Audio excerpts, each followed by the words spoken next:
Ever found yourself wanting more from love than what you actually bring to the table? Like, your fridge is almost empty, but you're still dreaming of a five-star dinner? I used to be like that. So I've got a few thoughts I want to share. Might be right, might be wrong. You tell me what you think. Love is like cooking. Some days you open the fridge and there's barely anything there. A little salt, a few wilted veggies, maybe half a pack of noodles. But you still manage to make a warm meal. Love works the same way. Whatever you've got in your hands, you cook with that. The funny thing is, in our heads, we demand a luxury menu. The perfect partner. Beautiful, smart, deep, always vibing with us, able to read our minds. That's just not how life works, right? What I've learned is, if you want love to feel deep, you need to grow deeper first. If you want more, you have to give more. The illusion of the ideal one. Do you have that checklist?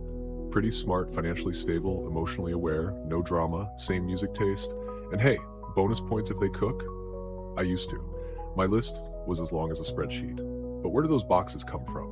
Movies, sad songs, friends' stories, stuff our parents told us, or maybe from the love we never really got as kids. If you grew up with a steady, grounded father, you might crave someone just as solid.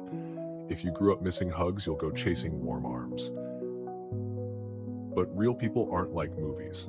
Everyone has scars, bad days, flaws they try to hide. Love isn't about ticking boxes, it's about choosing them, and choosing even the messy parts, and agreeing to build something together. Have you ever really chosen someone like that? One-sided love. Ever chased someone who didn't want to be caught? You wait for that text back thinking, if I try just a little harder, they'll come around. I've been there. It's exhausting. Here's the harsh truth. If they wanted to, they would have. When someone cares, they meet you halfway. They reply. They ask questions. They help untangle the knots. If the whole relationship feels like a list of conditions, you have to. I need you to do this to earn my love. That's not love. That's a contract. Don't get stuck in a game where the other person is always looking over your shoulder, thinking maybe someone better is out there. No matter how much effort you pour in, you can't fill a hole that's not yours to fill. Money and love. What really matters? You've heard it. Women only love men with money. Or, if you love someone, you have to provide for them. But hold on, every kind of love is an exchange, isn't it? Time, energy, care, being there when they're falling apart. That's value too. If someone is only checking your wallet, that's not love. That's a deal. But don't get me wrong. It's not no money, no love either. I've seen women willing to build from zero as long as they feel you're worth betting on, because you're kind, responsible, and not running from life. Love isn't free, but money isn't the only currency. Money just magnifies who we are. Money doesn't make people bad. It's like a magnifying glass. Someone kind and generous, money lets them be more of that. Someone who sees love as a transaction, money just gives them more power to swap partners. And yeah, being broke doesn't automatically make someone good. I've seen broke guys still treating their families like crap. So stop labeling people. Broke equals good, rich equals toxic. Money just makes the real them louder. You don't value it until it's gone. You know those simple texts, have you eaten? Made it home safe? Sleep early, okay? You get used to it, feels normal. Then one day, silence. No texts, no emojis, just a blank screen, and suddenly you feel the gap. That normal was the real treasure.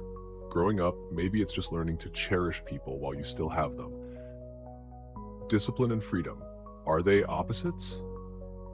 Wake up at 5 a.m. if you want to win. Discipline is freedom. Sounds cool, huh? I used to force myself to follow every checklist. Wake up early, work like a robot, measure my day like a machine. Until one day I asked, wait, who am I living for? Discipline is only worth it if it takes you closer to a life that feels true to you. But if it becomes a cage, that's not freedom. On the flip side, when you do something you genuinely love, you don't even need a push. Joy gets you out of bed. So ask yourself, are you being disciplined or just trapped? To wrap it up, love, money, freedom. They sound like three different things, but they all circle back to one question. Are you being honest with yourself? You want a five-star love. Have you grown the ingredients first? You hold a checklist of the ideal one. Have you seen the person standing right in front of you? You blame money for ruining love. Or is it us misusing time and energy? Sometimes growing up isn't about finding all the right answers. It's about daring to face the ways we've lied to ourselves. That's all I've picked up. Could be wrong, could be right. But these heartbreaks, these broke days, these stubborn egos, they all became ingredients to the person I am now. Not sure if I'm right. Just wanted to tell you this. So what do you think?